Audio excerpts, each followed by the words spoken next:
हाँ जी, क्या हाल हैं। तो this is a revision video on international accounting standards. जो कुछ भी चाहिए आपको मैं इसमें कवर करूँगा। फिर एक और थ्योरी, क्योंकि थ्योरी के बहुत चांस होते हैं आने के, है वो है ऑडिट। ऑडिट पे भी एक वीडियो बन रही है अभी बस। तो कैश फ्लो पे भी बना रहा हूँ, तो आई विल अपलोड दीज 3। बाकी मैंने सारी कर दी। पास पेपर्स जो हैं आई विल अपलोड दैम जैसे जैसे होते जाएंगे। मैंने सोचा पहले ये बना लूँ, फिर मैं करता जाऊँगा past papers. Within 2-3 days you will get all the past papers. अच्छा जी, तो IAS पे आते हैं। बेसिकली थोड़ा सा अगर आपको बैकग्राउंड बताऊँ IAS का क्या है। सो बेसिकली ये अकाउंटिंग स्टैंडर्ड्स है, एक बोर्ड है, यूरोप में बेस्ड है। It's called IASB, international accounting standard board.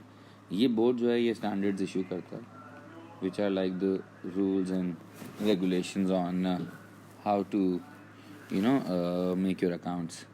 So the standards are given out to the public limited companies and they have to comply, as in उनको make sure करना होता है कि वो स्टैंडर्ड के अकॉर्डिंगली अपनी अकाउंटिंग करें। तो अकाउंटिंग के इतने सारे एस्पेक्ट्स हैं, तो इस वजह से कोई 100+ IAS हैं, लेकिन हमारे सिलेबस में बस कुछ कुछ एंगल्स उन्होंने लिए हैं। तो every IAS which we have in our syllabus is on specific thing। तो आपको उसका नाम भी याद रखना है, आपको ये भी याद रखना है कि उसके अंदर वो क्या बताता है। ठीक है, तो स्टार्ट करते हैं IAS 1 से। जो पहला स्टैंडर्ड उन्होंने बनाया वो बनाया उन्होंने प्रेजेंटेशन ऑफ फाइनेंशियल स्टेटमेंट्स, कि कंपनी अपनी फाइनेंशियल स्टेटमेंट्स को कैसे प्रेजेंट करे। तो इसमें उन्होंने हमें बताया कि भाई कंपनी को एक बनाना होगा इनकम स्टेटमेंट। फिर company should also make statement of changes in equity, then they should also make a statement of financial position, then how should they make the balance sheet, how should they make the cash flow। लेकिन cash flow पे एक अलग से IAS 7 है, पूरी detail है इस पर। तो बेसिकली हर इनकम स्टेटमेंट को किस तरह प्रेजेंट करते हैं, that's given in the IAS 1। सो इसके अलावा जैसे बेसिकली जो मेन बातें मैं आपको बता देता हूँ। जैसे if I talk about income statement, तो जो पब्लिक लिमिटेड कंपनीज होती हैं उनकी जो इनकम स्टेटमेंट होती है वो यूजली कंपैरेटिव होती है। कंपैरेटिव का मतलब है जैसे अनलेस वो फर्स्ट ईयर हो, तो अगर कंपनी का लाइक से 2017 की बना रही है तो उसके साथ में वो 2016 भी दिखाएंगे। ठीक है, ताकि year on year information, comparative information मिले शेयर होल्डर्स को। और उसके बाद जब वो इनकम स्टेटमेंट बनाएंगे तो will be like this: sales, cost of goods sold, gross profit, admin expenses, distribution cost, direct operating profit. ठीक है, मतलब the details are not shown on the income statement, वो there shown as notes to account. जैसे यहाँ पे 1 लिख दिया, यहाँ पे 2 लिख दिया, यहाँ पे 3 लिख दिया, यहाँ 4, और इसकी जितनी भी डिटेल्स हैं लाइक एडमिन एक्सपेंसेस में क्या क्या है, डिप्रिसिएशन है, सारी चीज़ें वो अलग से फुट नोट में 3 में नज़र आ जाएंगी। फिर सेल्स में अगर कोई सेल्स रिटर्न है तो वो 1 में नज़र आ जाएंगी। कॉस्ट ऑफ गुड की सारी हमें ये बनाने के लिए नहीं आएगा, but you need to know that's how the information is given. अच्छा, फिर कंपनीज में एक statement of change in equity बनती है, वो तो आपको पता है कैसे बनती है। एक चीज़ और वो आपसे मांगेगा कभी कभी कुछ क्वेश्चन में, उसको बोलते हैं स्टेटमेंट ऑफ कॉम्प्रिहेंसिव इनकम। क्या बोलते हैं? स्टेटमेंट ऑफ कॉम्प्रिहेंसिव इनकम, या इसका नाम होता है statement of total recognised gains and losses. Statement of total recognised gains and losses. तो ये हमारे सिलेबस के लिए बहुत आसान है, वैसे तो बड़ी कॉम्प्लिकेटेड चीज़ होती है, और इसमें हमें सिर्फ ये दिखाना होता है, हमें दिखाना होता है नेट प्रॉफिट आफ्टर टैक्स, जो भी हमने कमाया, प्लस अगर कोई गेन ऑन रिवैल्यूएशन हुआ तो उसको हम दिखाते हैं। लॉस ऑन रिवैल्यूएशन क्योंकि वैसे ही नेट प्रॉफिट से कटा हुआ होता है। तो ये जो आंसर होता है ये होती है हमारी टोटल गेन्स एंड लॉसेस। तो अगर कभी 2 मार्क के लिए बनाने के लिए आ जाए, मॉक में भी आया था, तो उसको ऐसे बनाते हैं। तो उस क्वेश्चन में अगर नेट प्रॉफिट हो और आपको कोई गेन और रिवैल्यूएशन हो तो आपको वो शो करना होता है। ठीक है, और IAS 1 ने हमें ये बताया है कि जो प्रपोज डिविडेंड्स हैं उनको हम रिकॉर्ड नहीं करते हैं, उनको सब और ना लाइबिलिटी में ना इनकम स्टेटमेंट में, सिर्फ तब रिकॉर्ड करते हैं जब हम उनको पे करते हैं। इसके साथ साथ IS1 हमें ये भी बताता है कि जो प्रेफरेंस शेयर्स होते हैं, सही, उसमें एक क्लासिफिकेशन होती है जिसको बोलते हैं redeemable preference shares and non redeemable preference shares. अब रिडीमेबल प्रेफरेंस शेयर्स वो होते हैं जो कंपनी वापस खरीद सकती है। पहले दोनों प्रेफरेंस शेयर्स जो भी हो, रिडीमेबल हो या नॉन रिडीमेबल हो, उसको हम इक्विटी में दिखाते थे, मतलब कंपनी की वो शेयर होल्डर्स होते थे। बट अब नया रूल ये है कि जो रिडीमेबल प्रेफरेंस शेयर्स हैं, they are non current liability and they should be treated like debentures. तो उन पे जो भी डिविडेंड, उनको डिविडेंड नहीं देते, उनको जो डिविडेंड भी देते हैं वो फाइनेंस कॉस्ट बन जाती है, लाइक ऑपरेटिंग प्रॉफिट के बाद माइनस कर लेते हैं। और जो नॉन रिडीमेबल हैं वो इक्विटी की तरह ट्रीट होते हैं। मतलब इट्स लाइक दिस, आप ऑपरेटिंग प्रॉफिट में से पहले इंटरेस्ट माइनस करते हो, फिर जो रिडीमेबल प्रेफरेंस शेयर्स हैं अगर उनका कोई डिविडेंड है वो माइनस करोगे, तब जाके नेट प्रॉफिट आएगा। फिर टैक्स माइनस करोगे तो तब जाके आपके पास प्रॉफिट आफ्टर टैक्स आएगा। फिर आप उसमें से प्रेफरेंस शेयर का डिविडेंड माइनस करोगे अगर वो नॉन रिडीमेबल है, तो यहाँ माइनस होगा और बाकी सब कुछ वही होगा। ठीक है।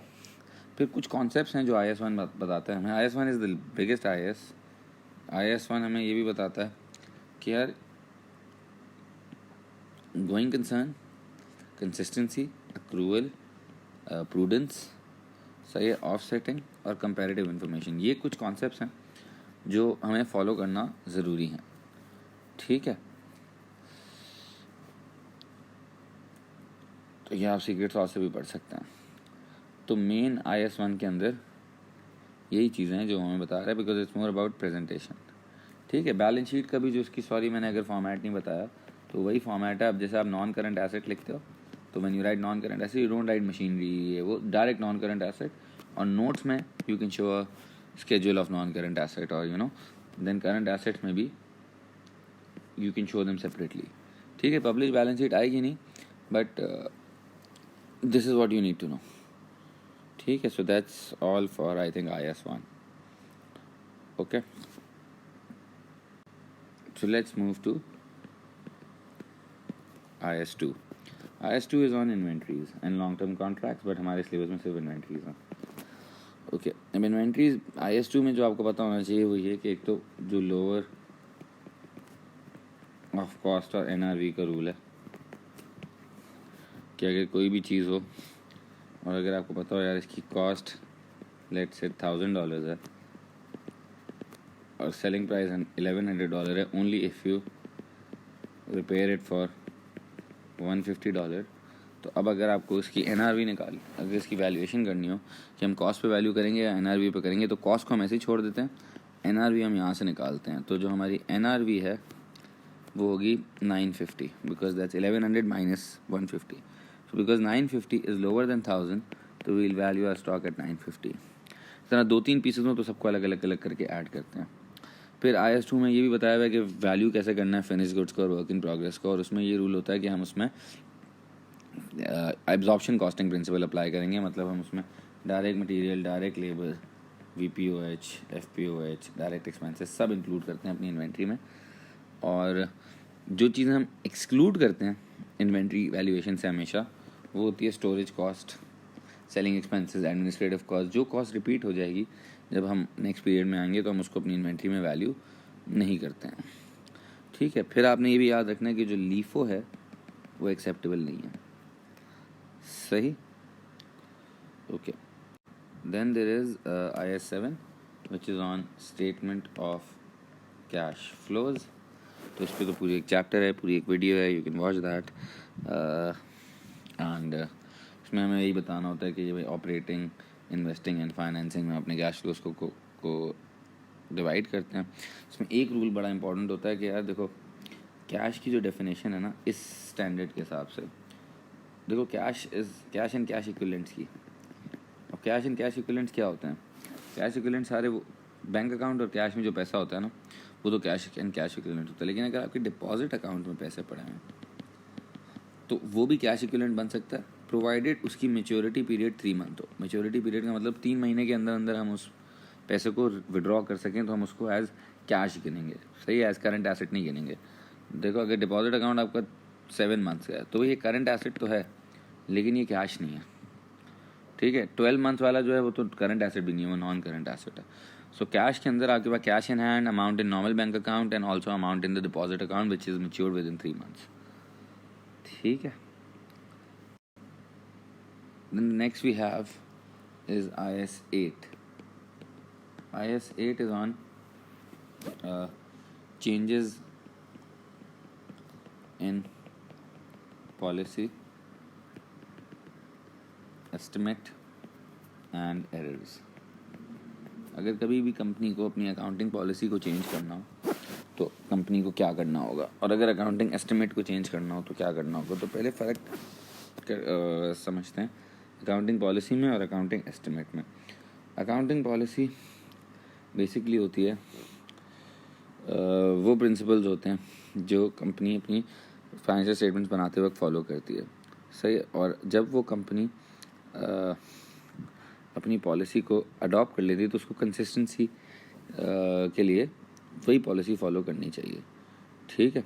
और वो अपनी पॉलिसी को सिर्फ तब चेंज कर सकती है जब क्या तो कोई नया अकाउंटिंग स्टैंडर्ड आ जाए या फाइनेंशियल स्टेटमेंट्स उसकी वजह से बेटर हो जाए, ठीक है। तो पॉलिसी में चेंज करने का मतलब होता है कि यार आपने जैसे inventory valuation is a policy, ठीक है, depreciation is a policy, it's not based on the current scenarios, it's just a policy which you have been following throughout. तो अब रूल ये है कि अगर आप पॉलिसी को चेंज करोगे, ठीक है, तो उसकी जो ट्रीटमेंट है ना वो होगी रेट्रोस्पेक्टिव। इसका क्या मतलब है? इसका मतलब है अगर आपने 2 साल बाद सोचा कि यार नहीं, रिड्यूसिंग बैलेंस से हमें डेप्रिशिएट करना चाहिए था, स्ट्रेट लाइन से नहीं करना चाहिए था, तो आपको अपने पिछले 2 साल के जाके अकाउंट्स चेंज करने पड़ेंगे और इस तरह करना पड़ेगा एज इफ आप पहले दिन से रिड्यूसिंग बैलेंस कर रहे थे, मतलब पिछली इनकम स्टेटमेंट्स को भी चेंज करेंगे। That's what you mean by retro, ठीक है। But on the other hand अगर आप अकाउंटिंग एस्टिमेट को चेंज करते हो, अकाउंटिंग एस्टिमेट्स होते हैं जैसे आपने स्क्रैप वैल्यू एस्टिमेट करी उस टाइम पे, या आपने प्रोविज़न फॉर डाउटफुल डेट का एस्टिमेट किया, तो जो एस्टिमेट में अगर आपने चेंज किया कभी तो उसकी प्रोस्पेक्टिव ट्रीटमेंट होती है, मतलब कि यू विल नॉट चेंज। जैसे प्रोविज़न फॉर डाउटफुल डेट अगर आपने इस साल 6% किया और अगले साल आपको 8% करना है बिकॉज आपको लगता है कि सर्कमस्टांसेस ऐसे हैं कि now the debtors will not पे अस ऑन टाइम और द रिसीवर्स विल नॉट पे अस ऑन टाइम, तो आप कर सकते हो और आपको सिर्फ उसी साल का चेंज करना होगा। लेकिन डेप्रिसिएशन पॉलिसी या स्टॉक वैल्यूएशन पॉलिसी में आपको पिछले सालों का भी चेंज करना पड़ेगा। एंड अगेन अगर आपको 2 साल बाद कोई एरर मिलता है तो उसकी भी ऑब्वियसली रेट्रोस्पेक्टिव ट्रीटमेंट होती है, as in you go back and you change the accounts, ठीक है। So that's what you need to know for IS 8. Okay, then the next we have here is IS 10, which is called post balance sheet events. Yeah, events occurring after the balance sheet date. इसका क्या मतलब होता है जी? इसका simply मतलब होता है कि देखो, आपको ये समझना है जैसे अगर एक कंपनी है, उसका फाइनेंशियल ईयर है 1 जनवरी 16 till 31 दिसंबर 16, ठीक है। तो इस 2016 के जो अकाउंट्स हैं वो कब एक्चुअली फ़ाइनल होंगे? तो ये जो अकाउंट्स हैं ये तो फाइनल होंगे जी प्रॉबेबली 31 मार्च 2017 में, क्योंकि अकाउंट्स बनाने में ना टाइम लगता है, आपको इन्फॉर्मेशन कलेक्ट करनी होती है, ऑडिट होता है। ऑडिट क्या होता है उसके लिए there is a separate video, you can watch that. तो 2-3 महीने लग जाते हैं अकाउंट्स को फाइनल करने में।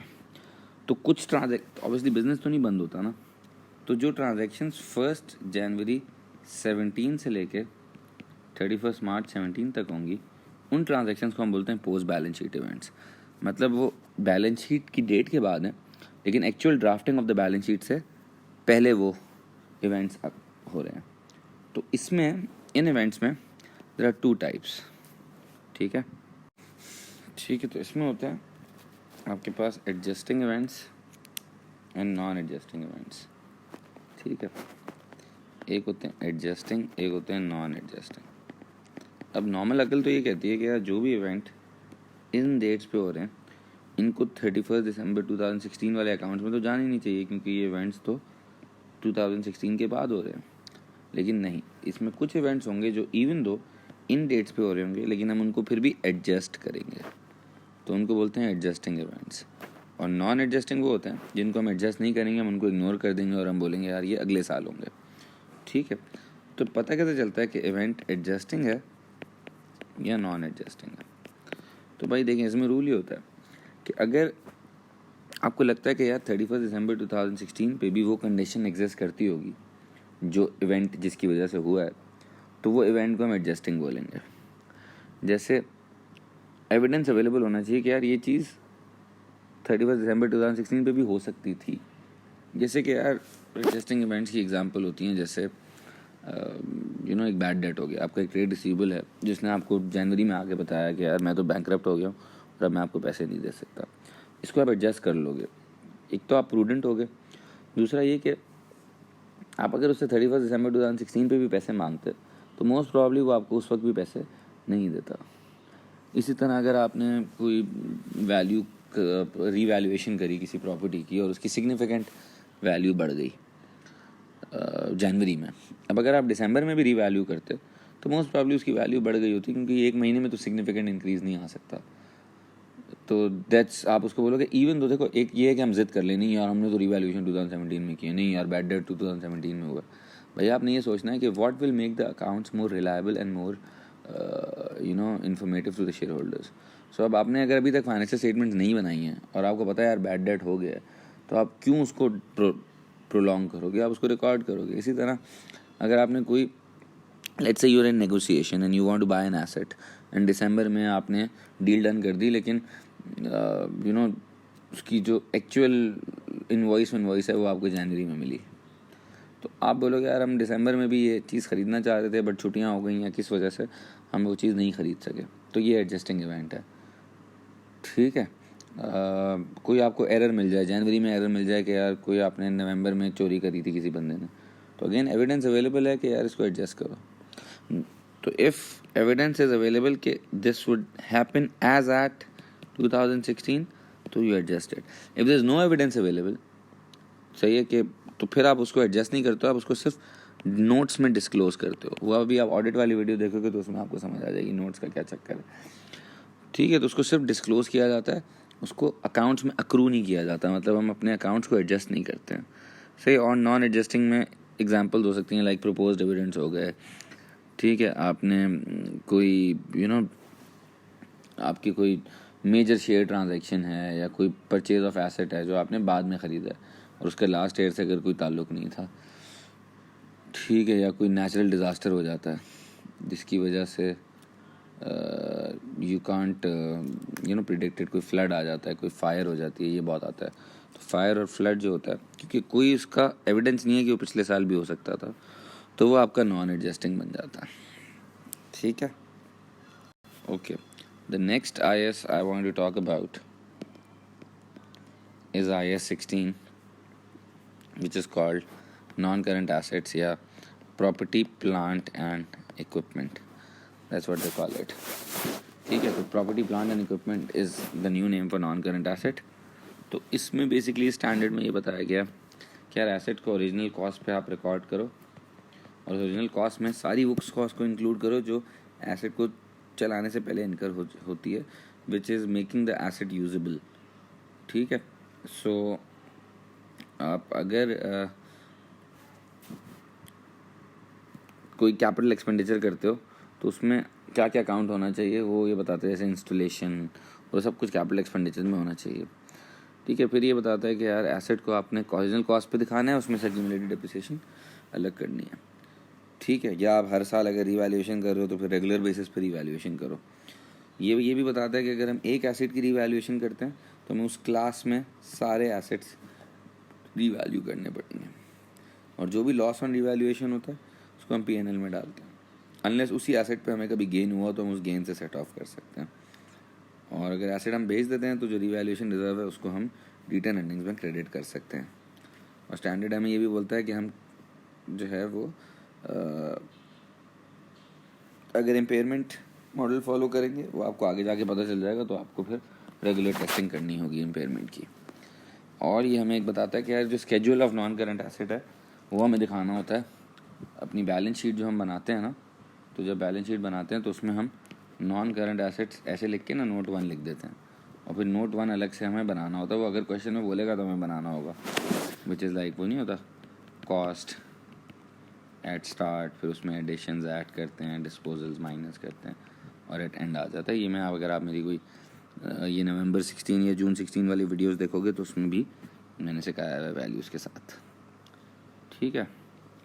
अच्छा जी, अब जो नेक्स्ट कॉन्सेप्ट है called IAS 36 which is on impairment of assets. Impairment का क्या मतलब होता है? इम्पेयरमेंट का मतलब होता है आप ये चेक करना चाह रहे हो कि कहीं आपका एसेट ओवर स्टेटेड तो नहीं है, और अगर वो ओवर स्टेटेड है तो आप उसको बोलोगे वो इम्पेयर्ड है, हम उसकी वैल्यू को कम कर देंगे। तो ये समझने के लिए आपको पहले समझना पड़ेगा कुछ टर्म्स।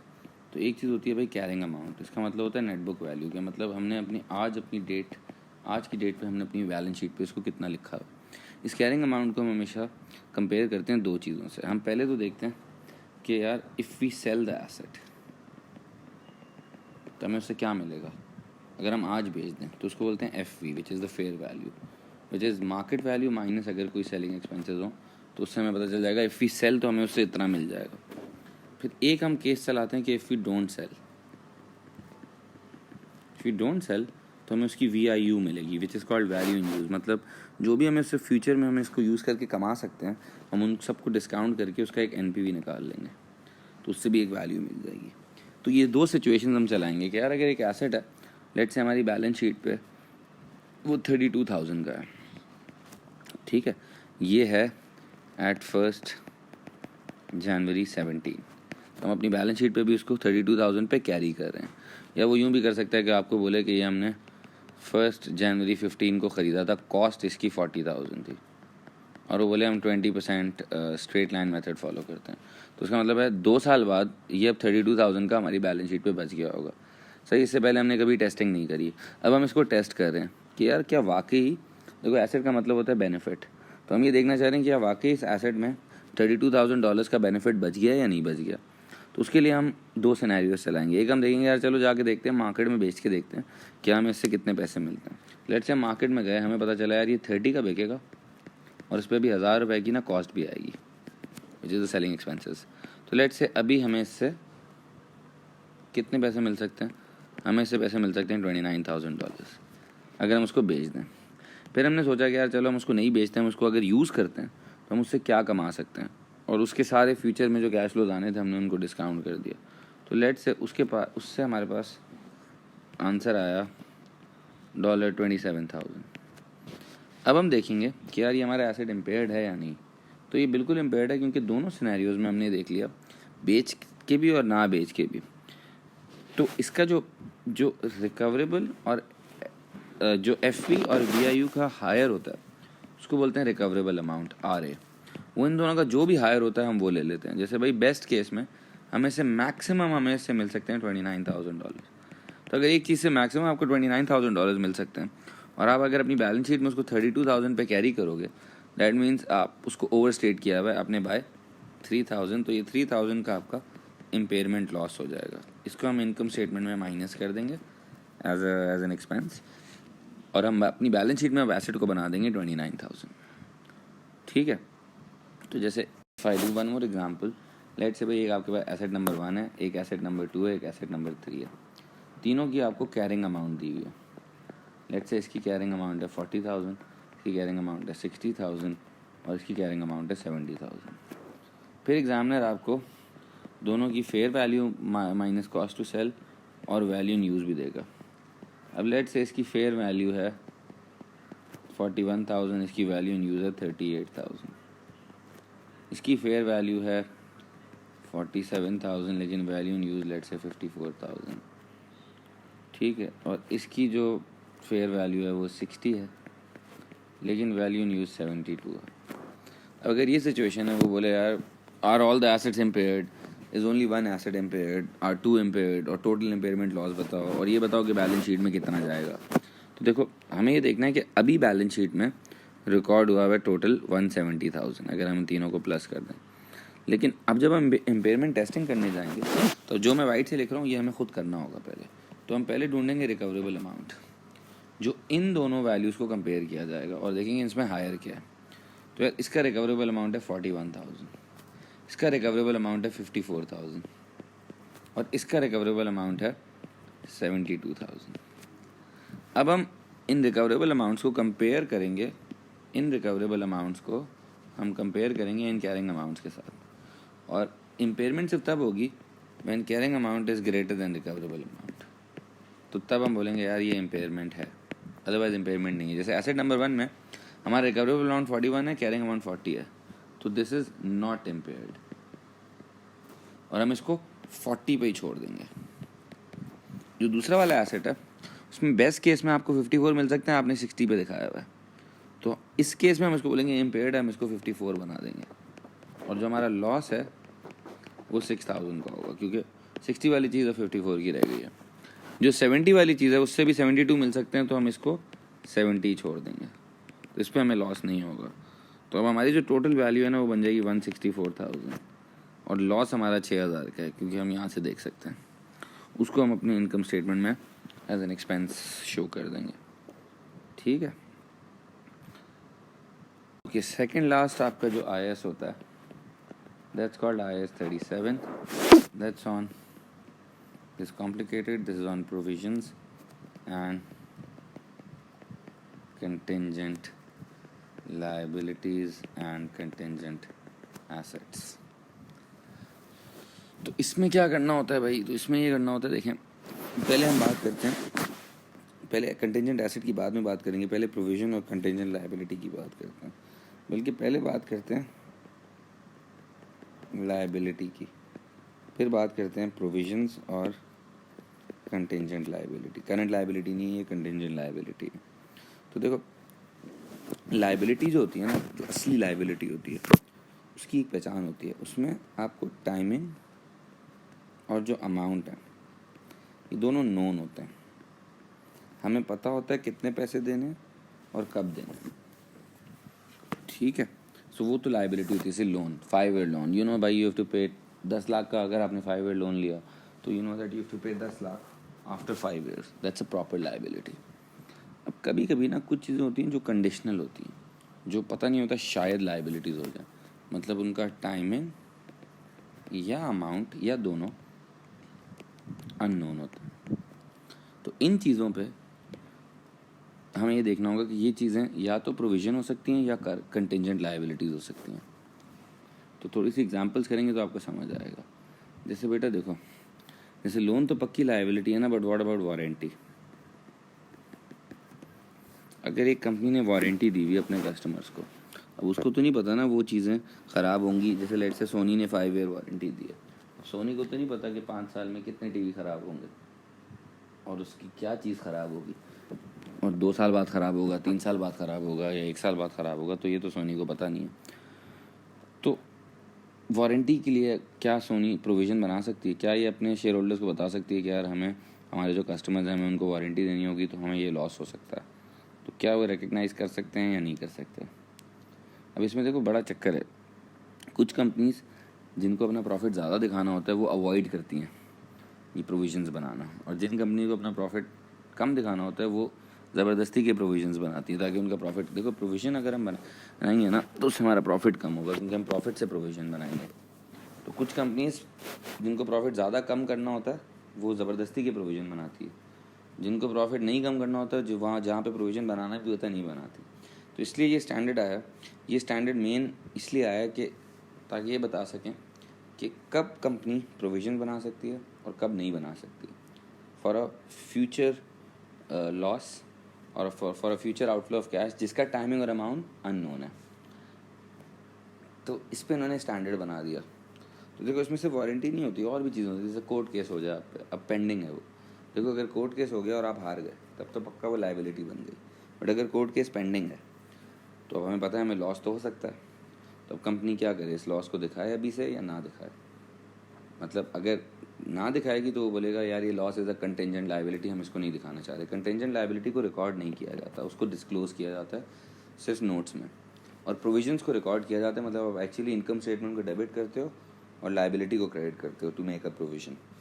तो अब क्या वारंटी का प्रोविज़न बन सकता है, क्या कोर्ट केस का प्रोविज़न बन सकता है, क्या इस बात का प्रोविज़न बन सकता है कि हमें किसी अपने एम्प्लॉय को या बड़े टॉप लेवल मैनेजमेंट को सैक करना है, अब हम अगर सैक करेंगे तो हमें उसको रिडंडेंसी देनी होगी। अब क्या इस बात का प्रोविज़न बन सकता है अभी से या नहीं? क्योंकि अगर इस पर कोई लॉ नहीं होता तो कंपनीज तो क्या करती हैं, जब भी प्रॉफिट कम करना हो आप बोलो यार हमने इसको भी सैक करना है, इसको भी सैक करना है, इसको रिडेंडेंसी देनी पड़ेगी, बाद में ना सैक करो, जब प्रॉफिट सही हो जाए प्रोविजन को कम कर दो। तो हेरा फेरी बहुत होती थी, तो इस वजह से इन्होंने ये शुरू कर दिया। तो इन्होंने ना कुछ कंडीशंस बनाई हैं, सही है, इस IAS में। कंडीशंस किस चीज़ की, कि कब प्रोविज़न बन सकता है। अगर ये कंडीशन जो मैं आपको बता रहा हूँ, अगर ये तीनों कंडीशंस मीट होती हैं तब तो कंपनी प्रोविज़न बना सकती है, बल्कि बना सकती है नहीं, उसको बनाना पड़ेगा। और अगर ये तीनों कंडीशन मीट नहीं होती हैं तो वो उस चीज़ को प्रोविज़न में नहीं डालेगी, उसको कंटीजेंट लायबिलिटी में डालेगी। समझ गए? ठीक है, जैसे वारंटी है, क्या वारंटी का कंपनी प्रोविज़न बना सकती है या नहीं, क्या कोर्ट केस का प्रोविज़न बन सकता है या नहीं बन सकता, क्या फायर करने का लोगों को प्रोविज़न बन सकता है या नहीं बन सकता। तो इसके लिए ये कंडीशंस होती हैं। कंडीशंस ये होती हैं कि जो आपका फ्यूचर कैश फ्लो है, जो फ्यूचर आउटफ्लो है, वो उस आउटफ्लो ऑफ कैश की जो प्रोबेबिलिटी है it should be more than 50%। मतलब there should be more than 50% chance कि यार कुछ टीवी तो शायद ख़राब हो जाए। ये नहीं कि मोर देन 50% टीवी ख़राब होंगे तो तब वारंटी बनेगी। There should be in a normal circumstance there should be 50% chances. Like history में अगर आप देयर वाज अ चांस कि कभी ना कभी टीवी ख़राब हुए थे तो देन ये कंडीशन मीट हो जाएगी। So it should be the chances of happening should be greater than chances of not happening, इसीलिए मोर देन 50% है। चांसेस अगर 40% होंगे तो that means there is a 60% chance that this might not happen, फिर वो contingent liability और provision. दूसरा ये it should result from past event, मतलब कुछ पास में हुआ होना चाहिए जिसकी वजह से हम ये प्रोविज़न बना रहे हैं। मतलब हमने कुछ टीवी पास में बेचे हैं तो तब हमने उनका प्रोविज़न बनाया। हमने किसी बंदे को हायर किया है तब हम उसको सैक करने का सोच रहे हैं। हमने कोई गलत हरकत करी है तो हमारे पे कोर्ट केस हुआ है। हम ये नहीं बोल सकते कि हाँ हम फ्यूचर में भी कुछ करेंगे उस पर हमारे ऊपर कोर्ट केस होगा तो हम अभी से अपना, ये नहीं हो सकता। It should result from a past event. ठीक है। और तीसरा, अमाउंट जो है ना उसकी कैन बी एस्टिमेटेड। ऐसा ना हो कि यार अभी हमारे पे कोर्ट केस हुआ है, भले ये दोनों कंडीशन मीट होंगी लेकिन हमें पता नहीं है, हम अमाउंट नहीं एस्टिमेट कर सकते, प्रोविज़न नहीं बनेगा। तो ये तीनों कंडीशन मीट होंगी तो प्रोविज़न बनेगा। देखो जो even provision for doubtful date होता है ना, अगर आप उससे ना कंफ्यूज हो, ये मैं लायबिलिटी के प्रोविजन की बात कर रहा हूँ कि कुछ एसेट्स के अगेंस्ट भी प्रोविज़न बनते हैं, वैसे उसमें भी ये तीनों कंडीशन होती हैं कि there should be 50% chance that some people might go bad and it should result from past event. मतलब सेल हम ऑलरेडी कर चुके हैं, अब पैसे रिकवर करने हैं तो हम उस पर प्रोविज़न बना रहे हैं। उसका अमाउंट भी हम कोई एज वेज या कुछ लगा के हम उस पर रिलायबली एस्टिमेट कर सकते हैं। ठीक है, but this is not more about provision for doubtful debt और depreciation, this is more about the provision on the future outflows which might happen in a company which they don't know. So when this standards guide them कि आप उसको record करो या ना record करो। ठीक है। तो कंटेंजेंट एसेट क्या होता है? जिस तरह कंटेंजेंट लायबिलिटी को हम रिकॉर्ड नहीं करते हैं तो कंटेंजेंट एसेट को भी नहीं करते हैं। मतलब हमें शायद वारंटी मिल जाए किसी से, या हमें कोई फ्यूचर में इनफ्लो हो जिसका पता नहीं है, जिसका टाइमिंग और अमाउंट अननोन हो, तो उसको तो कभी भी रिकॉर्ड नहीं किया जाता। लेकिन कंटेंजेंट लायबिलिटीज़ को हम डिस्क्लोज़ करते हैं। कंटेंजेंट एसेट्स को तो डिस्क्लोज करने की ज़रूरत नहीं है, वो कंपनी की मर्ज़ी होती है, लेकिन प्रोविजंस को बनाना ज़रूरी होता है। ठीक है। और कंटेंजेंट लायबिलिटीज़ को भी इग्नोर किया जा सकता है अगर उनके चांसेस बिल्कुल ही रिमोट हो। या जैसे चक्कर ही होता है, अगर किसी चीज़ का चांस 50% से ज़्यादा है तब तो आपने प्रोविज़न बना लिया। अगर 10 से 49% है तब आप डिस्क्लोज कर दो। 10 से भी कम है ना तो आप उसको बिल्कुल इग्नोर ही कर दो। बट ये that's not the main thing. ठीक है। Last standard is IAS 38 which is on intangible assets. ये स्टैंडर्ड हमें क्या बताता है कि भाई इंटेंजिबल एसेट्स को कंपनी कैसे ट्रीट करे। तो होते क्या क्या इंटेंजिबल एसेट्स, लाइक गुडविल, ठीक है, पेटेंट्स, फ्रेंचाइज, ट्रेडमार्क्स। उसमें रूल ये होता है कि अगर कंपनी ने गुडविल या ट्रेडमार्क या पेटेंट्स खुद जनरेट किए होते हैं, इंटरनली जनरेट किए होते हैं, तो उनको रिकॉर्ड नहीं किया जाता। ठीक है। लेकिन वो सिर्फ तब रिकॉर्ड कर सकते हैं जब वो इनमें से कोई चीज़ परचेज़ करें, क्योंकि देन उस पर मनी मेजरमेंट नहीं लगता, क्योंकि आप मेजर कर सकते हो। क्योंकि ये चीज़ें इंटेंजिबल है ना, इनको वैल्यू करना बड़ा मुश्किल है। तो एक कंपनी ने अगर अपना ब्रांड खुद बनाया तो वो उसकी कोई वैल्यू नहीं लगा सकती, लेकिन अगर उसने किसी का ब्रांड ख़रीदा है तो उसके जो पैसे हैं आपको वो करके उसको एमिटाइज कर सकते हैं और फिर इम्पेयरमेंट के लिए टेस्ट कर सकते हैं, बिल्कुल वैसे ही जैसे किसी नॉन करंट एसेट को इम्पेयरमेंट के लिए टेस्ट करते हैं। ठीक है, क्योंकि ख़रीदी हुई चीज़ के लिए इम्पेयरमेंट टेस्टिंग भी हो सकती है, बिकॉज ख़रीदी हुई चीज़ बिक सकती है ना। ठीक है, फिर ये स्टैंडर्ड जो है तो क्या इसमें है, इंटेंजिबल एसेट अगर परचेज्ड होगा तो रिकॉर्ड होगा, इंटरनली जनरेट होगा तो रिकॉर्ड नहीं होगा। सही है। लास्ट चीज़ R&D के ऊपर भी ये स्टैंडर्ड हमें थोड़ा सा बताता है कि कंपनी में रिसर्च एंड डेवलपमेंट जो हो रही होती है उसको किस तरह ट्रीट करना होता है। तो इसका रूल ये होता है कि जो रिसर्च होती है, देखो जैसे अगर एक कंपनी गाड़ी बना रही है, ठीक, शायद से करोला बन रही है नया मॉडल, अब इस पर R&D एक्सपेंडिचर होगा, मतलब कंपनी फिगर आउट करेगी कि यार ये बनानी चाहिए नहीं बनानी चाहिए, इस पर रिसर्च होगी, डेवलपमेंट होगी। तो इसकी क्लासिफिकेशन ये होती है कि जो रिसर्च होती है ना उसको हमें एक्सपेंस में डालना होता है, और जो डेवलपमेंट होती है वो हम एसेट में डाल सकते हैं। अब डिस्टिंग्विश कैसे करते हैं रिसर्च एंड डेवलपमेंट में? रिसर्च का मतलब अभी आप रिसर्च कर रहे हो, आपने अभी पहला प्रोटोटाइप नहीं बनाया, you just trying to figure out यार whether we should do this और नॉट। बट जब आपकी रिसर्च सक्सेसफुल हो जाती है then you reach the development stage. तो once a product reaches the development stage, उसके बाद जो भी खर्चा होता है वो एसेट होता है। जैसे MCQ में पहले आता था, वो आपको बोलता था यार अभी तक कंपनी ने ना रिसर्च पे $10,000 लगाएं और डेवलपमेंट पे $4,000 लगाएं, तो टोटल $14,000 में क्या होगा? तो research will be revenue expenditure and this will be capital expenditure. That's how you can measure it. ठीक है, so these are all the IAS। एक ऑडिट एंड पब्लिश अकाउंट्स पे एक वीडियो है जो प्लीज़ देख लेना, एंड या there is also video on cash flow which is coming soon, और फिर पास पेपर जो रह गए हैं वो भी आ जाएंगे। ठीक है, चलें, अपना ख्याल रखिएगा। अल्लाह हाफ़िज़।